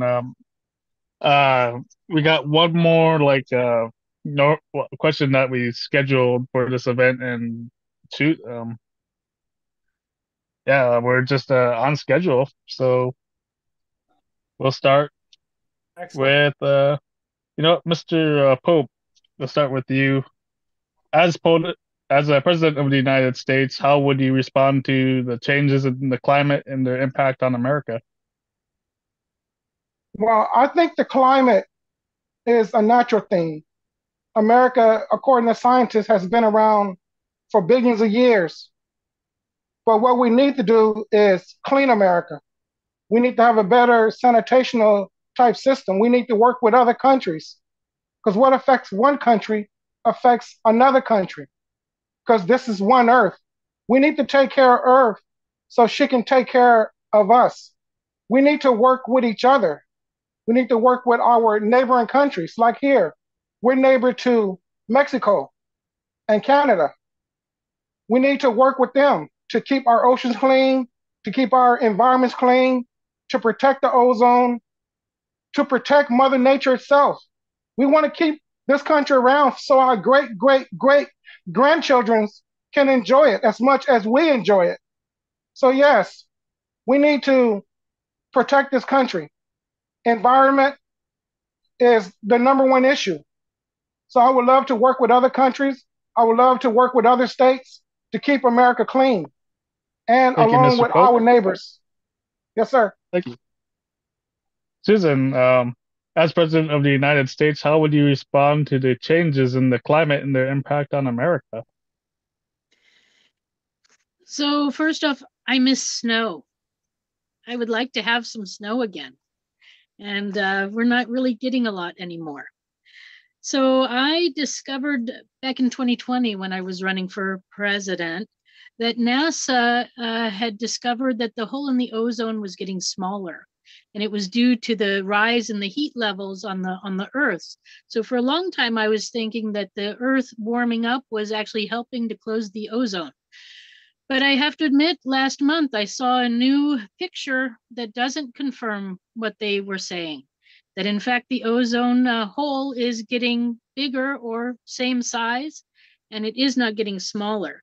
And then I heard earlier today, actually, that in Chicago, we are heating the sidewalks rather than shoveling snow.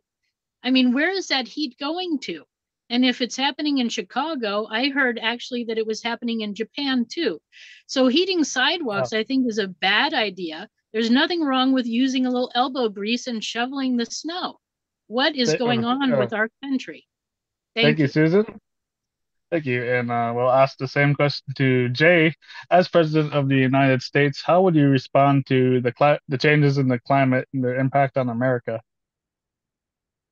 Yeah, there's a lot that needs to be done, and we've been dragging our heels on this for 2 decades. I remember when it all started, I think it was the phrase El Nino was like the big, catchphrase. El Nino this. Everything was blamed on El Nino. Right now, we've got permafrost that's melting in the Arctic.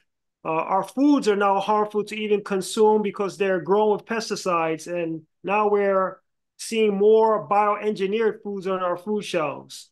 Now, whether this has to do with the notion that there's a magnetic pole shift or whatever the case might be, it's happening, right? It's happening. So we cannot continue to play this ostrich with our heads in the sand any longer. I think we're way past due on facing and confronting this because it's going to affect us globally, not simply our country, our nation, but the entire world. We need to go and look for an international solution because it is an international problem. Thank you, Jay. And we'll ask the same question to Brittany. As President of the United States, how would you respond to the changes in the climate and their impact on America? We have to start with no longer violating indigenous treaties. The oil pipelines, the mineral refineries, the highways that are being approved by our government are direct violations of treaties. They poison our environment, they pollute our earth, they destroy migratory paths for animals, and they create man camps, which contributes to our MMIW crisis. And we need to be listening to First Nations, our water protectors, our earth protectors, our elders, on how to move forward. That being said, we have less of a carbon footprint than India and China, so it is also an international issue. And connecting the indigenous nations globally to tackle this issue is the way forward. Thank you, Brittany. And we'll shoot the same question to Emmanuel. As President of the United States, how would you respond to the changes in the climate and their impact on America? Yes, I've been very disturbed to see that there's a tendency among many independent candidates to suggest that it's been proven that there is no climate change or that it's harmless. I think this is clearly not the case, although we don't fully understand the long-term implications. It takes place over hundreds of years. Climate, the collapse of biodiversity, spread of microplastics, and the destruction of the seas is the top security issue for the United States. And the way we'll address this is by matching at least as much money for environmental protection and the end of pollution as we spend on the bloated and corrupt military, much of which goes directly to banks. The Navy should be tasked with restoring the oceans, the Air Force with protecting the atmosphere and ending pollution and the dropping of chemicals to destroy our climate, and the Army should be concerned with land conservation, the purity of our water, and the restoration of our topsoil. We have to have a totally different approach to security. Thank you. Thank you, Emmanuel. And we'll ask the same question to Davi. As President of the United States, how would you respond to the changes in the climate and their impact on America? The leadership of Earth Order America will be organized into 4 areas: rehabilitation and development of schools, bridges, roads, public transit, and sewage to compost systems, purification of waters, expansion of wild forestry for the health of the land and the protection of native animals. Second, mental, development of a humanitarian education system, as I discussed before, Life's a T, Life's a T. The pre-university preparation for life, development of internet, music streaming, and digital content systems, measuring life satisfaction statistics from citizens. Thirdly, emotional and social supports for Americans healing post-pandemic, normalizing physical health and well-being activities. Thirdly, spiritual, concerning the spirit of America. How is American life supported and inspired by the governmental foundations? Thank you, Davi. Susanna, as President of the United States, how would you respond to the changes in the climate and their impact on America? So we have a multitude of scientists and really smart kids that can help us in this area. So I also have tax incentives built into a new tax bracket structured system that will bring down the tax rate for those higher companies, higher paying companies, as long as they are reducing the pollution that they're putting into our atmosphere by allowing our kids to compete in contests to develop things to clean our water, our air, our soil. I think that we can accomplish a lot.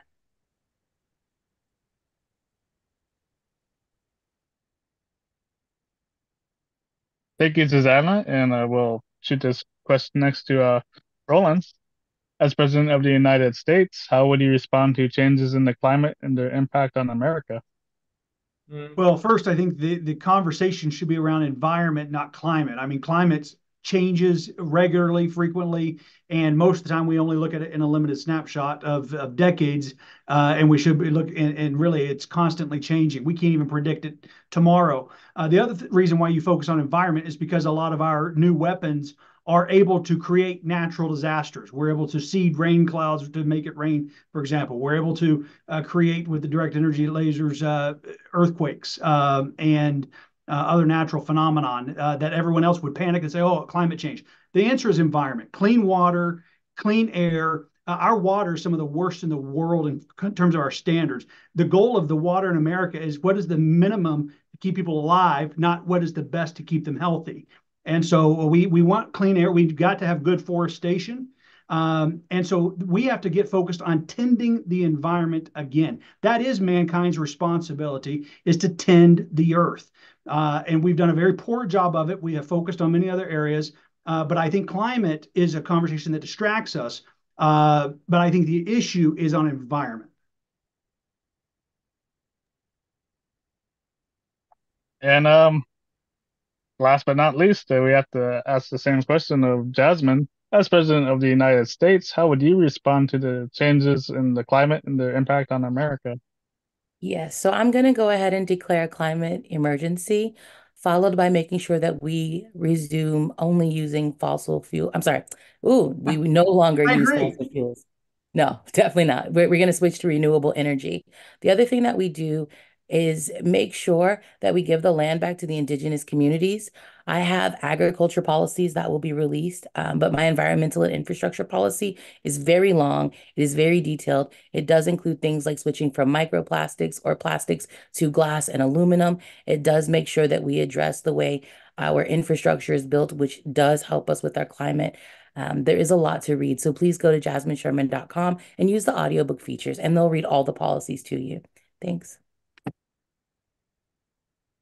Thank you, Jasmine. And that was our last, well, not quite our last scheduled question. We have more lightning round questions, but I'm gonna, you know, I don't have access. Well, I don't have YouTube up open right now. But is it Robert? Is there any questions from the audience that are interesting that you'd like to pull? I mean, Thanks we still got 20 minutes. everybody for your time. Yeah, we're doing pretty good on time here. We do have some questions from the audience. Actually, we have a whole page of them. We'll be able to get through more of them if we can keep our answers brief and definitely keep them to 1 minute. So again, I'll let Josh go through and choose here for. So we've got another important question from Gypsy 907. What are your plans in regards to women's health? Okay, shoot. Let's go in a reverse order, sort of. And Jasmine, will ask you, what's your plans for women's health? So I plan to provide everyone with universal basic income. I do think it's very narrow-minded of us to only think about women's health since everyone matters. And not all people who struggle with gaining access present as women.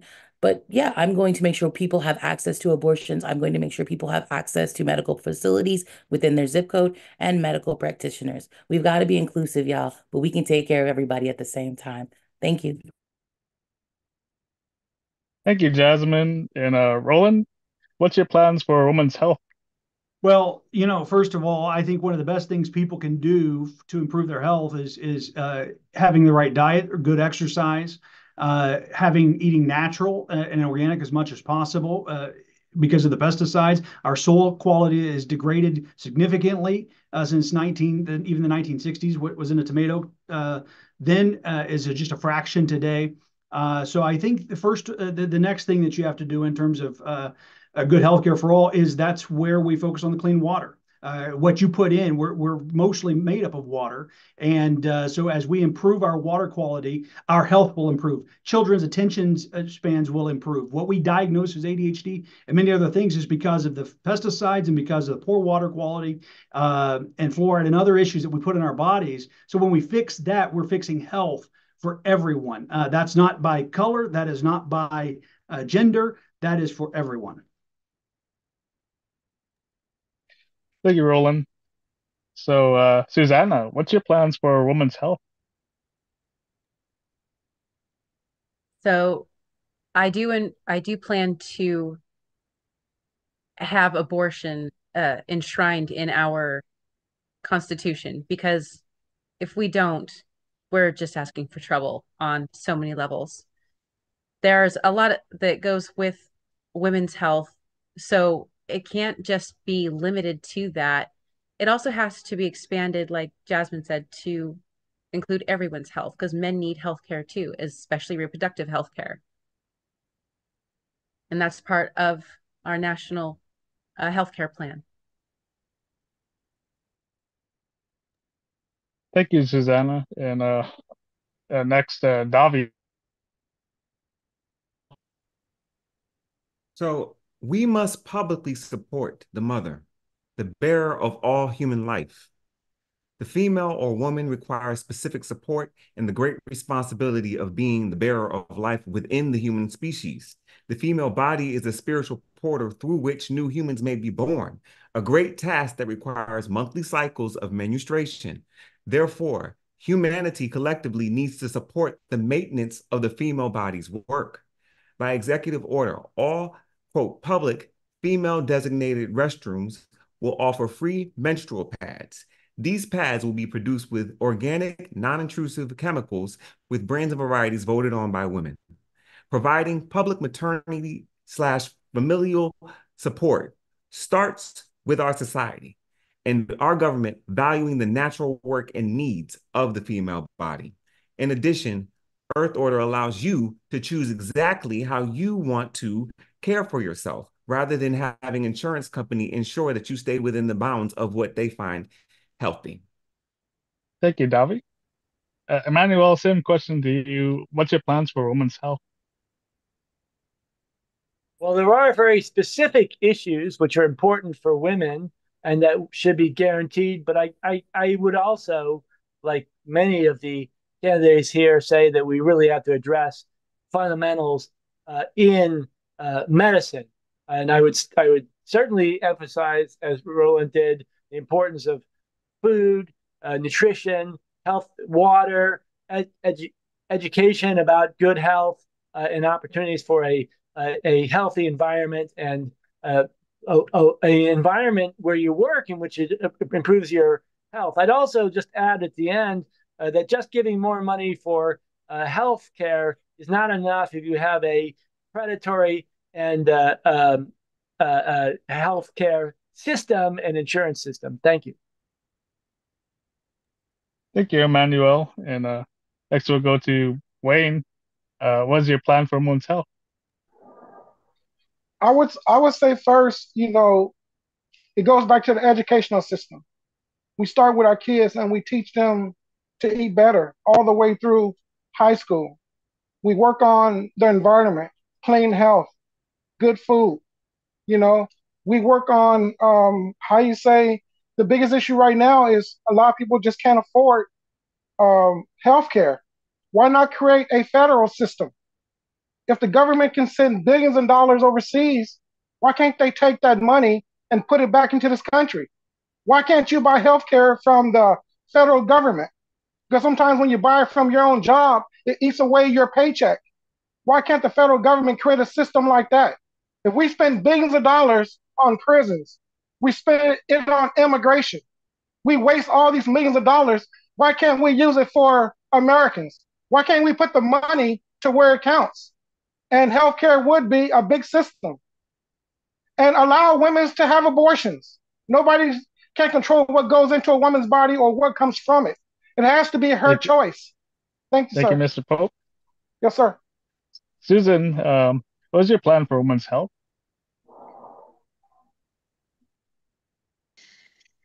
So for women's health, it starts with moms being at home and doing home cooking. So the kids come home from school and they have a home cooked meal for lunch and they have a home cooked meal for dinner because mothers will be staying home and raising their kids. Then the other part, what's happened currently is we have a lot of religious beliefs in the way of women knowing what their rights are and what is possible with their bodies. So we need to educate. And we need to educate around religious beliefs and get the information out. But you can't have women's health without talking also about self-defense, because we got a lot of guys out there who are abusive. So we need to teach women how to defend themselves and about their rights. And then further, when you're a mom or when you want to become a mom, you need to start going on vitamins. Then you need to get pregnant. So you want to be eating healthy. Then you have to be pregnant and learn how to stay pregnant and go to health care and health checks for that. Then you have to give birth and then you have to breastfeed. And this all takes a lot of vitamins and a lot of health checks. So it's important, women's health. Thank you, Susan. And Jay, same question to you. What's your plan for women's health? Yes, as president, I'd like to incorporate a few areas regarding women's health, and that would be palliative care as one of the emphasis. Would that be things like senior citizens' health, and making sure that they've got great standards, because all senior citizens or palliative care facilities are not the same. They've actually got a tiered system. We want everyone should be treated with dignity and respect in their golden years, and so we want to make sure that that is the case. Also, cancer screening for women, as well as annual exams for those that can't afford that. That should be afforded at least once a year for each woman, and more money towards Alzheimer's and dementia. That's another thing I wanted to go and address, was that the growing number of people that are coming down with that disease. Thank you. Thank you, Jay. And finally, for this question from the audience, Brittany, what is your plan for women's health? Considering that our health is directly under attack right now, we do need to have someone in office that's willing to stand up for our rights to life, liberty, and happiness, and as well for our right to self-expression under freedom of speech. So executive orders to make sure that we can have access to abortion health care, and executive orders to make sure we have access to gender affirming care. It would have to be permanently legalized through Congress, as the president does not have the power to create new legislation. And we need to make sure that we remember that as an advanced nation, the United States has one of the highest mortality rates for pregnant people and people after they had just given birth. And that needs to be drastically addressed, as giving birth is a risking your life.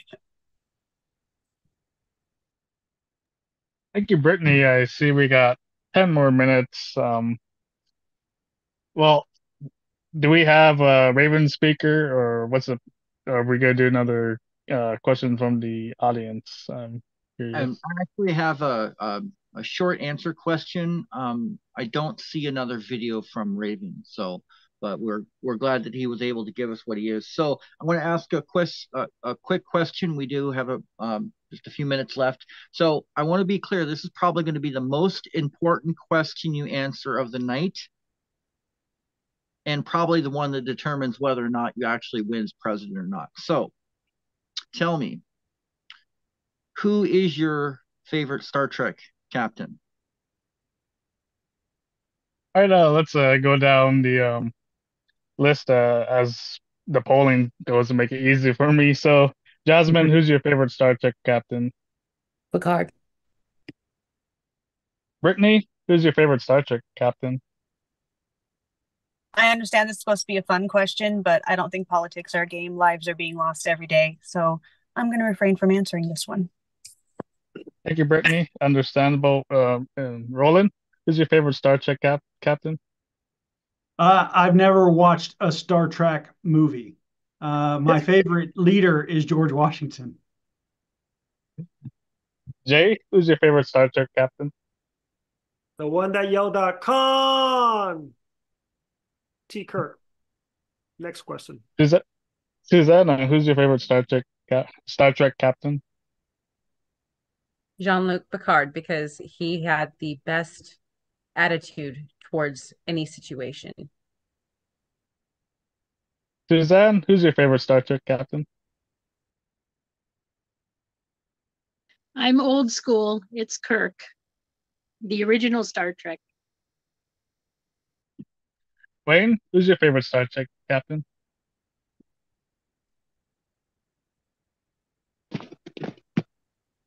I grew up on Star Trek, so I would have to go with Captain Kirk, and then with the new generation, Captain Picard. And Emmanuel, who's your favorite Star Trek captain? Captain Kirk. Thank you. Well, we have time for another lightning round question, or is there any other question from the audience that's interesting, Robert? Yeah, actually, we do have another quick one. I do want to offer a quick rebuttal, and the only rebuttal of the night. And Brittany, I certainly respect how serious this job is, and I don't think anyone here takes any of this lightly. the reference to the Star Trek captain question wasn't necessarily just to be a fun question.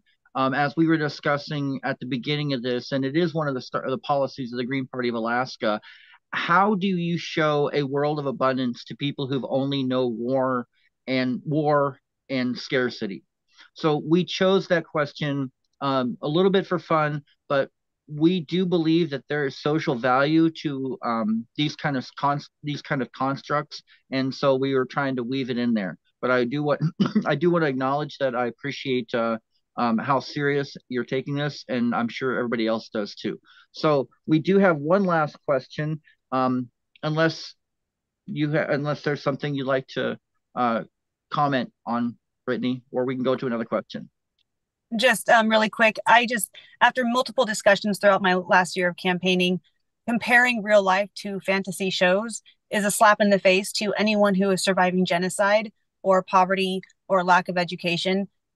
So that's why I don't look at it in the same way that you guys do, because real life issues are echoed in the TV shows that we watch, and we decide to focus on the TV shows rather than the reality of what we're facing today. Thank you for sharing your perspective, and we apologize to anyone we may have offended. That was not our intent, nor is it Wasn't going. nobody offended? That was a great question. Ew. Just All right, so because let's move on to our last question. What is it here? Yeah, we have a super wide variety of an audience here, and I want to make sure that we're respectful for everyone. So the last question that we have here is that if you lose in this election, will you run again in 2028? Emmanuel, is that your plan? If you lose this election, will you run in 2028? Well, if it's the corporate-backed criminals, Joe Biden or Donald Trump, who become president, I have no intention of recognizing them, and I would be more inclined to set up a provisional government than to run again. Thank you. Wayne, is your plan, if you lose in 2024, to run in 2028? Yes, sir. My goal is to make America better. I want to create generational wealth for all Americans. I want all Americans to have a home. I want them to have an opportunity to better their life. I want them to have the opportunity to pass down to younger generations. So, yes, I plan on running 2028 if I do not win this. And if I do not win this, I want to bless everyone that attempt to become president. It's not an easy job, but your heart has to be in it for the right reason. It cannot be for power, wealth, because you're going to get that anyway. That's why I want to create my program, Operational Jump Start. I want to give you $1 million to benefit your life. If we send billions overseas and we never see it again, if we waste billions in this country and it does nothing for no one, why not give it to the people who's going to do good with it? Create some generational wealth. Build a house, make your life better. So yes, I want to win, but if I don't, God willing, I will run again in 2028. And I really want to thank the Green Party just for giving me this opportunity. Thank you, sir. Thank you, Wayne. Davi, if you lose in this election in 2024, what is your plan to run in 2028? I'm focused on 2024, and I'm running not because I'm a politician or because I want to have my opinions about America thrown out. I am upholding the possibility of equality and direct democracy for America. That is what America needs in order to move forward beyond the smaller issues that are funneled from the core issue not being actually addressed. If you look at the other presidential candidates, they have not addressed the core issues of our society, which start with our currency, which start with our education system, which start with the foundations that I've fully fleshed out in this conversation. So yes, I am fully focused on 2024, and I ask for your vote. Please visit buylive.com. I'm grateful to be part of this. Thank you, Robert and Josh, and everyone else who's been part of organizing this. Yeah, you're welcome, Davi, and thank you for the shout out. Susan, is your plan, if you lose this election in 2024, to run in 2028? don't know if I'll run again. This is my second time running for president, and I've discovered so much corruption. I'm really about ending the corruption right now. That's why I have that lawsuit currently with the Supreme Court that I'm waiting to hear on. So I think until we get our country and the corruption out of it, and we get our country back, I don't think running for president is that terribly important, because we won't be able to do it because they're manipulating the votes and everything, and the chance of getting in is not very high. But I would more importantly work on bringing our country to a better place, bringing our people to a better place. It's not about winning the presidency. It's about you, the people. It's about creating value for us and changing our lives in a positive way. So that's what I'm really in this for. And it's not about being in the White House, really. Thank you, Susan. Susanna, if you lose this election in 2024, is your plan to run in 2028? Yes, I will run for as long as it takes to get our nation straightened up, bring us together, get the corruption out of office. And that also means encouraging more people to run for official office, for public office, regardless of whether it's at the federal, state, or local levels. Because without the people in there to be just and fair, we're not going to have a just and fair system. It's going to stay corrupt. Thank you, Susanna. Jay, if you lose this election in 2028, is your plan to run in 2020? Sorry, you know, I got backwards. If you lose in 2024, do you plan to run in 2028? Yeah, we've been at this since 2018 when we began as an presidential exploratory committee. And I wanted to thank, if I may, all the volunteers from 2018 all the way up to the present for their hard work behind the scenes. It's a lot. It's a huge undertaking, but it's well worth it. For those that want to go and follow what comes next, just go to torres2024.com. And I'm going to leave it up to the American people. And we may just, if I wind up losing, then we'll try a podcast and see if we can generate more interest in the campaign and what we stand for. And I'll leave it up to the American people. It will be the American people that ultimately decide whether I do or not. Thank you, Jay. Roland, if you lose this election, do you plan to run again in 2028? Well, I'm running for president for such a time as this. So we'll see what the future holds. I can tell you what I am doing is I'm focused on building a righteous nation. And, there's a lot of misconceptions because people scream, oh, separation of church and state. And of course, we are protected from the state forming a religion. But we absolutely need God in America. If policy could fix us, we'd already be fixed. You can do all of the initiatives you want, pass all the laws you want. And I'm telling you, if God is not acknowledged in this country again, none of those issues will ever progress. So I will say that on separation of church and state, it's not even found in our Constitution, number one. It's found in Russia's Constitution. It's found in a lot of other tyrannical governments' constitutions, but it's not in ours.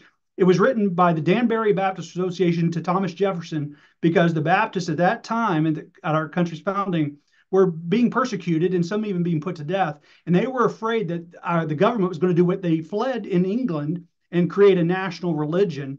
And so they said, no, the state cannot form a national religion, but absolutely America needs God. In God we trust. It's on our money. And we're one nation under God. Thank you, Roland. And sorry to the viewing audience, we are over time, but it's just two more candidates and we'll wrap it up. So, Brittany, if you lose this election, do you plan to run in 2028? Absolutely. And thank you. And Jasmine, if you lose this election, do you plan to run in 2028? No.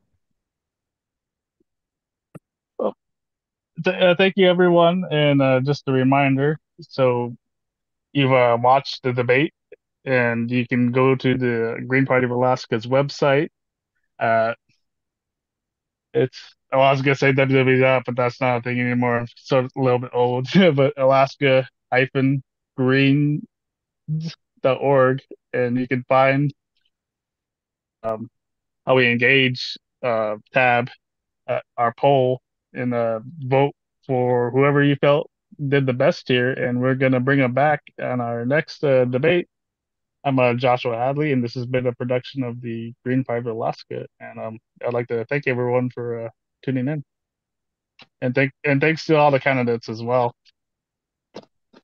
Thanks, guys. Great job. Thank you for having me. Yeah, thanks that we could do this. Appreciate I it. wish Thanks I wish meeting you all. everyone the best, and God bless. Thank you. Thank you.